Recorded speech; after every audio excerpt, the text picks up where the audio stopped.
एक ऐसा सेवक जिसने अपनी भाषा को भक्ति में बदल दिया, देशभक्ति में, मसीह भक्ति में बदल दिया। उनकी सेवाओं के सम्मान में एक अमेरिकी विश्वविद्यालय ने उन्हें डॉक्टर ऑफ डिविनिटी की उपाधि प्रदान की। ऐसी उपाधि हर किसी को नहीं मिलती।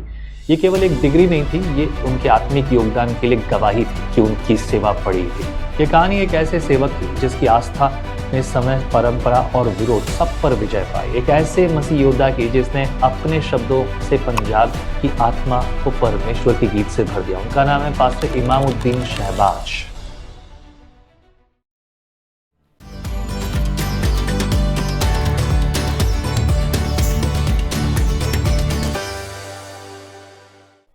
प्रेज़ द लॉर्ड, जय मसीह की। स्वागत है आपका एक और बार विजनरी रेडियो टीवी के इस खास प्रोग्राम जिसका नाम है भारतीय मसीह स्वतंत्रता सेनानियों की कहानी।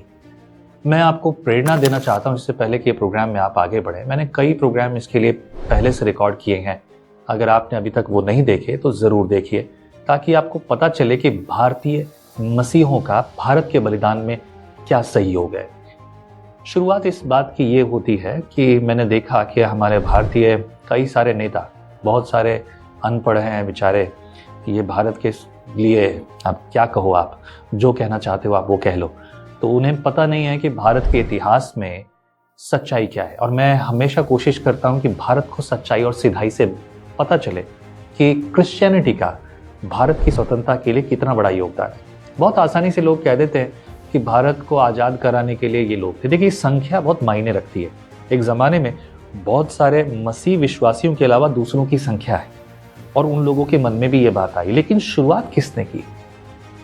शुरुआत में क्रिश्चियन मिशनरी जो कि बाहर से आए थे, विदेश से आए थे, उन्होंने बताना शुरू किया कि तुम लोग जो है बंधुआई में हो, तुम लोग जो है एक तरह से एग्जाइल में हो, कि तुम्हारे ऊपर हमारे ही लोगों ने कब्जा कर रखा है, उन्होंने तुम्हारे ऊपर। और असल में ये कब्जे वाली बात नहीं थी। उन्हें बताना शुरू किया कि ये तुम पर जाति हो रही है और उस जाति का कैसे विरोध किया जाना है, ऐसा क्रिश्चियन मिशनरीज ने ही आके बताना शुरू किया। ऐसे इतिहास की कई कहानी मैं बता चुका हूँ, उसमें से एक कहानी आज मैं आपको बताना चाहता हूँ। ऐसा ही नाम एक बताना चाहता हूँ, पास्टर इमामुद्दीन। जी हाँ, इमामुद्दीन के बारे में अगर कहूँ एक लाइन में, तो पास्टर इमामुद्दीन शहबाज और पंजाबी जबूर की विश्वास की ध्वनि जो आज भी गूंजती है, नींव वही रखने वाले थे। पंजाबी जो है गीत उन्होंने ही शुरुआत की। अगर आप ध्यान दें पुराने इतिहास को, तो ये इतिहास आपको गहराई से बताएगा कि क्रिश्चियनिटी का भारतीय स्वतंत्रता के लिए कितना बड़ा हाथ है। आज जब इस स्वतंत्रता की कोई कहानी नहीं चल रही, लेकिन ये कहानी जरूरी है।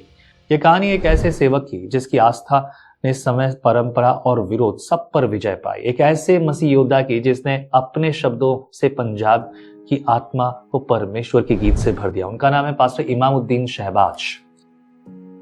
आज भी उत्तर भारत और पाकिस्तान के पंजाब में जब कोई चर्च जबूर गाता है तो हर स्वर में शहबाज जी की आत्मा गूंजती है। उनकी रचनाएं केवल गीत नहीं, वे विश्वास की धड़कनें जो आत्मा को परमेश्वर के करीब ले जाती है। और आराधना हम सबको पसंद है, लेकिन इस आराधना के गीतों के बारे में जानना जरूरी है।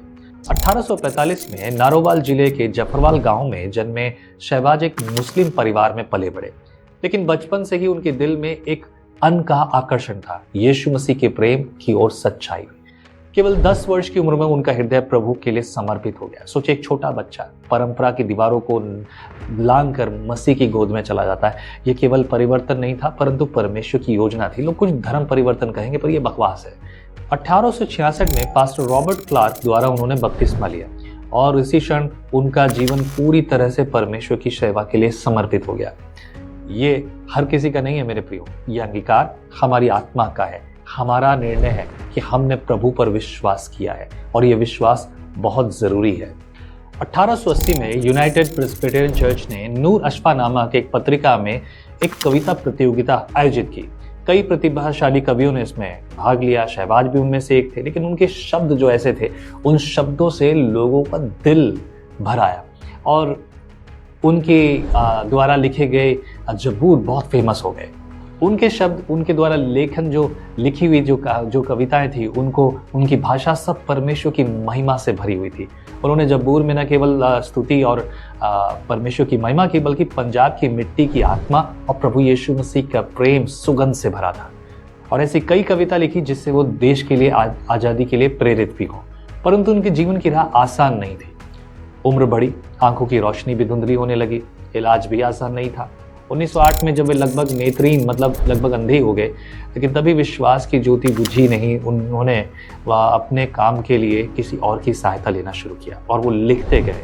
उनके काम से बहुत खुश थे पास्टर बाबू सादिक मसीह, और सादिक मसीह ने उनकी बहुत मदद की, और शहबाज अपने कार्यों को अभी कंटिन्यू उनकी सहायता से उन्होंने कंटिन्यू किया। उन्होंने बहुत सारी कविताएं लिखी, बहुत सारे प्रोग्राम लिखी और बहुत सारे ऐसे गीत लिखे जिससे लोगों के मन में आज़ादी के लिए एक प्रेरणा जागृत हो। उनकी सेवाओं के सम्मान में एक अमेरिकी विश्वविद्यालय ने उन्हें डॉक्टर ऑफ डिविनिटी की उपाधि प्रदान की। ऐसी उपाधि हर किसी को नहीं मिलती।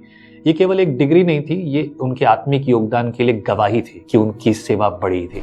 1921 में सरगोदा जिले के एक गांव में बुलवा में उनका देहांत हुआ, परंतु उनकी आत्मा आज भी जीवित है। हर पंजाबी चर्च की आराधना में जब भी कभी जबूर पढ़ा जाता तो उन्हीं के गीत गाए जाते हैं। ऐसे गीत शायद आपने भी गाए हों। मेरे प्रियो, गीत लोगों को उत्साहित करते थे, उन्हें हकीकत से सामना कराते थे। वो बातें जो कहने में मुश्किल है लेकिन वो उनके दिल से आती थी। एक ऐसा सेवक जिसने अपनी भाषा को भक्ति में बदल दिया, देशभक्ति में, मसीह भक्ति में बदल दिया, और हमें सिखाया कि सच्चा विश्वास क्या है और उस विश्वास की सीमाएं कहाँ तक है।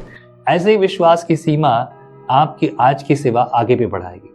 मत्ती की पुस्तक 10वें अध्याय के 39 वर्ष में लिखा है, जो अपने जीवन को मेरे लिए खोता वो उसे पाएगा, वो उसे कभी खोएगा नहीं। मसीह के लिए आपकी और मेरी जीवन की शुरुआत और अंत ऐसा ही होना चाहिए मेरे प्रियो। शहबाज के जीवन में हमें बहुत कुछ सिखाया। आज हम अपना जीवन परमेश्वर को सौंपते हैं और उसमें उनका हाथ भी बहुत था, उनकी सेवा भी बहुत थी। हम ऐसे लोग आज के समय में बहुत से समयों को भूल जाते हैं, बहुतों के बलिदान को और बहुतों की सेवा को। याद रखिए, अगर आज हमारे पास बाइबल ना होती तो हम परमेश्वर के वचन को सुन और समझ पाना हमारे लिए मुश्किल होता है। आज बाइबल आपके पास आपकी भाषा में, मेरे पास बाइबल मेरी भाषा में है, आपके पास बाइबल आपकी भाषा में। इसके लिए विलियम कैरी और बहुत सारे लोगों का एक योगदान है। इसीलिए भारत की आज़ादी में परमेश्वर के सेवकों का बहुत बड़ा योगदान है, भले ही आप उसे स्वीकार करें या ना करें। आपसे मेरा मतलब है, भारत के हमारे बहुत सारे ऐसे लोग हैं जो इन बातों को सिरे से खारिज करते हैं, लेकिन ये इतिहास कोई मिटा नहीं सकता। और इसीलिए मैं ये इतिहास आपके सामने रखता हूँ ताकि आप इसे सुने, समझें, स्वीकार करें और औरों को सिखा दें, बता दें।